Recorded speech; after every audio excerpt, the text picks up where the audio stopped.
I love all sorts of birds. Eagles, firebirds, yellowbirds, but there have been few birds more majestic than a certain Australian bird called the falcon.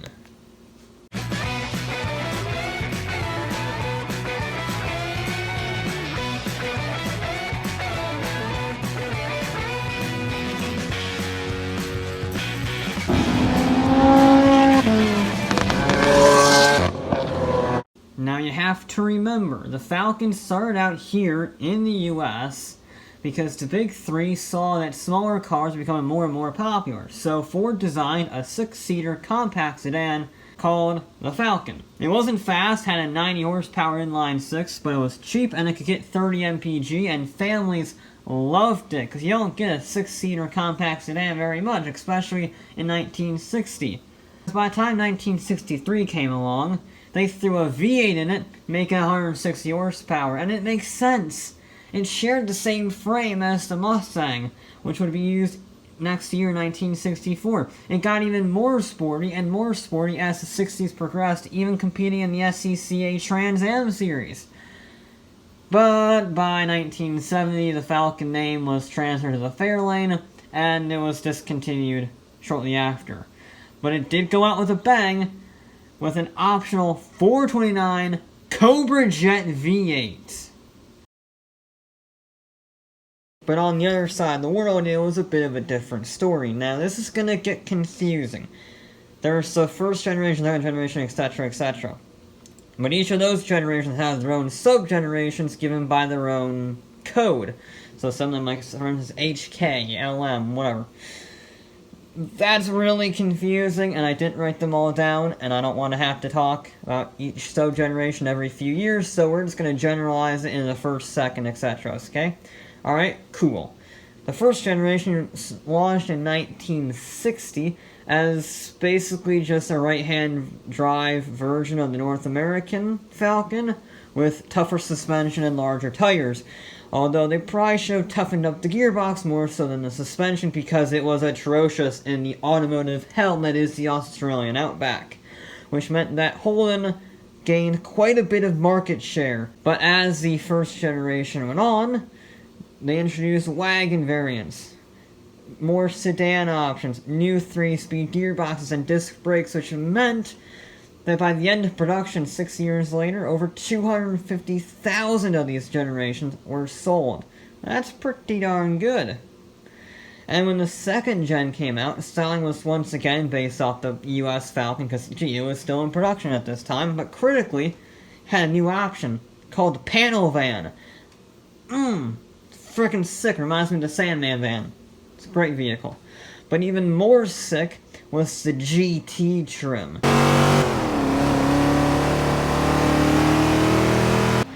With the 289 cubic inch V8 from a Mustang, making 225 horsepower, and is considered dawn of the Australian muscle car. Things are getting into gear now, with new engines like the 302 V8 making 230 horsepower and all-wheel drive introduced to the Ute version.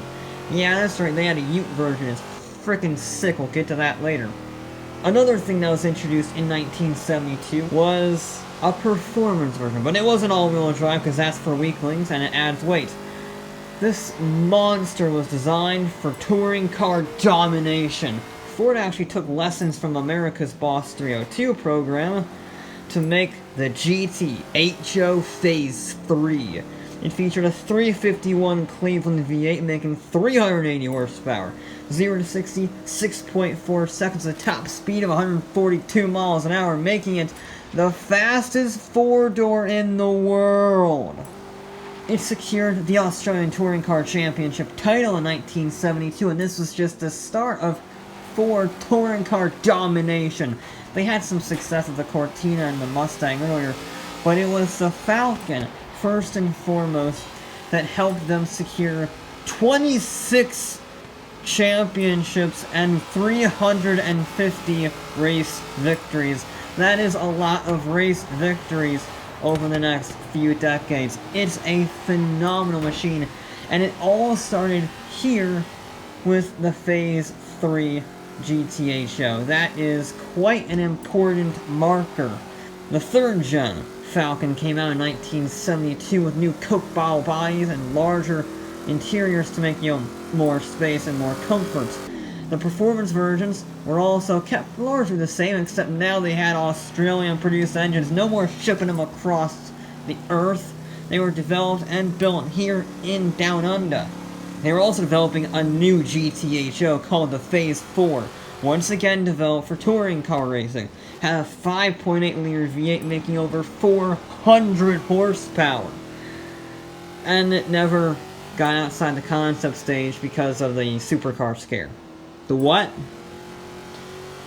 Okay, we're gonna go on a tangent for a bit because this is crazy. You think our government is restrictive for performance vehicles? You ain't seen nothing yet, because in 1972, the Sun Herald newspaper wrote an expose on Australian manufacturers and their quote-unquote homologation specialists. You see, touring car racing in Australia, you had to build road-going versions of your racing cars, because the cars you raced were basically road cars, but with some tweaked safety and better tires. Which is a far cry from what they are to today, but back then, they were literally cars you could buy on the showroom that were lightly modified. As a result of this, manufacturers just said, well, if we just make 200, it's considered a production car. So let's just make the ultimate touring car, put a license plate on it, and call it a road car. This is how the GTHOs and various vehicles were being made.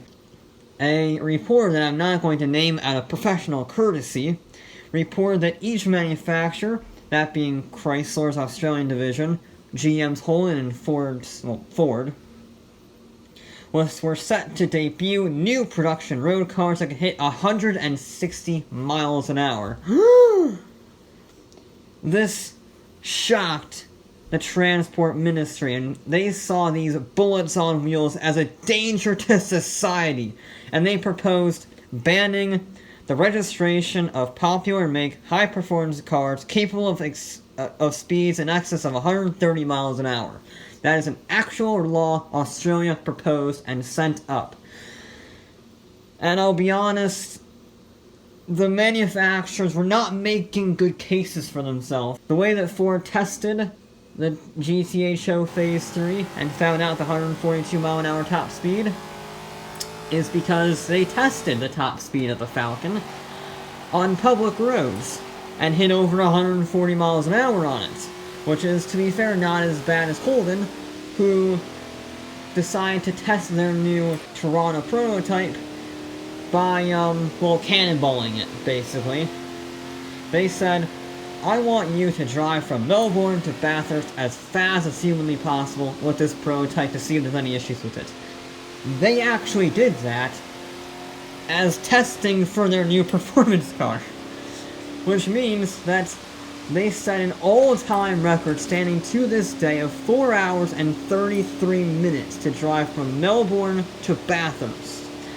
Now, they didn't say how fast the cars were going on public roads, but they did say that the Monaro that was following the test car, to confirm everything was going well, reported getting walked away from at 125 miles an hour. The Australian manufacturers were not exactly taking speed limits very seriously, so in order to prevent the bill from passing and, to save face, all of these quote-unquote supercars were axed. That meant the Valiant Charger prototype gone.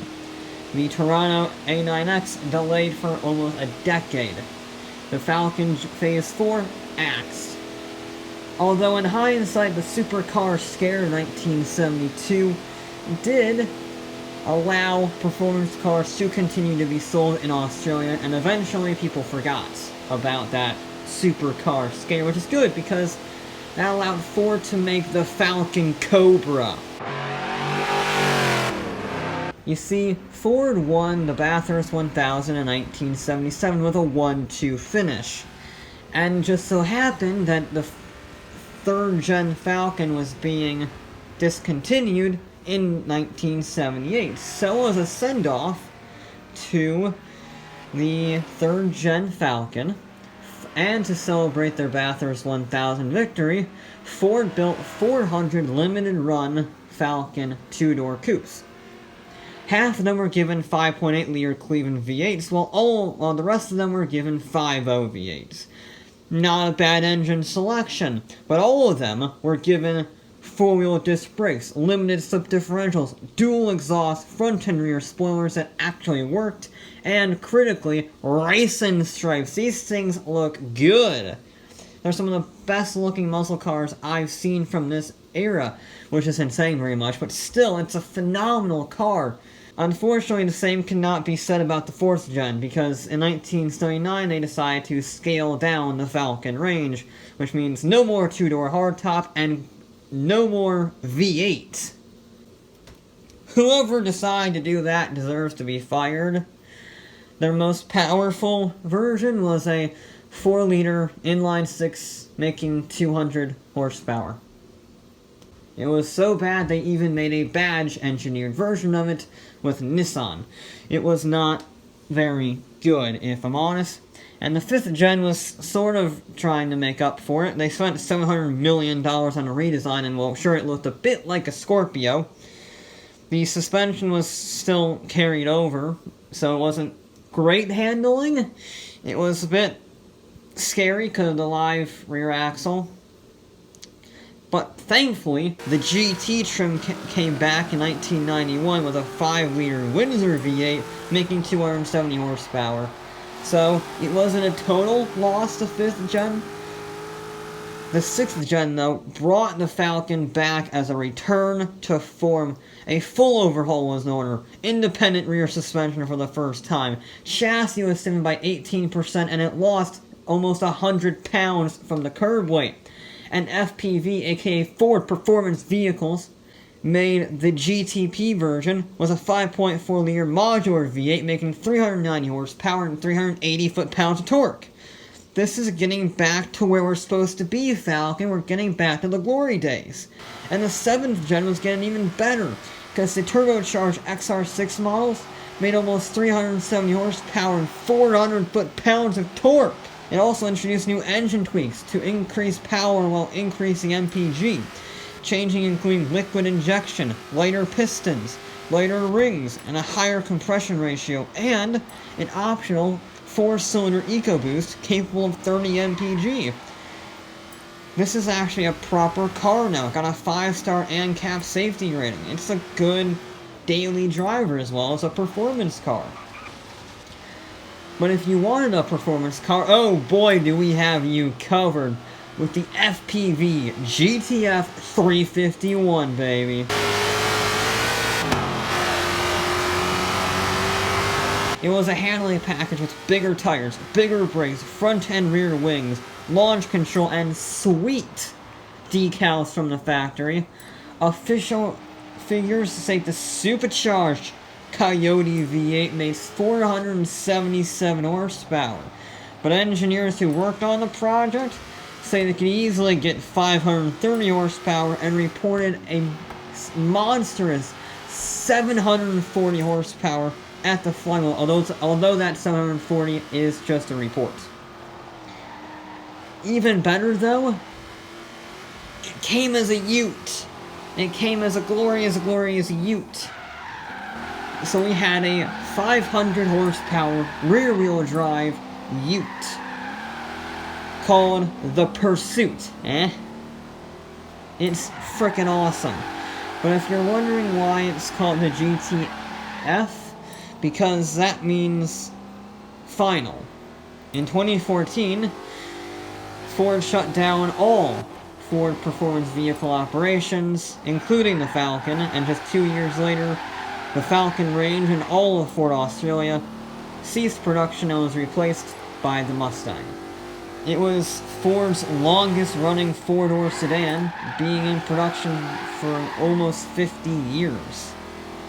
Over 3 million of these things were sold in Australia alone, and it was the only rival to the Holden Commodore, and their rivalry is among the greatest in motor racing history, with battle after battle, duel after duel, for 50 years. To put that into context, Ford v Ferrari was about 6 years.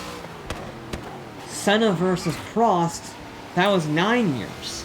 And this was for almost 50. Will the Falcon ever come back? I highly doubt it, based on the current state of Ford Motor Company. However, their new CEO does have a fondness for the performance car. I mean, he owns a GT40. So, cross your fingers that maybe he can inject some life back into the sedans and the hatchbacks that Ford so desperately deserves.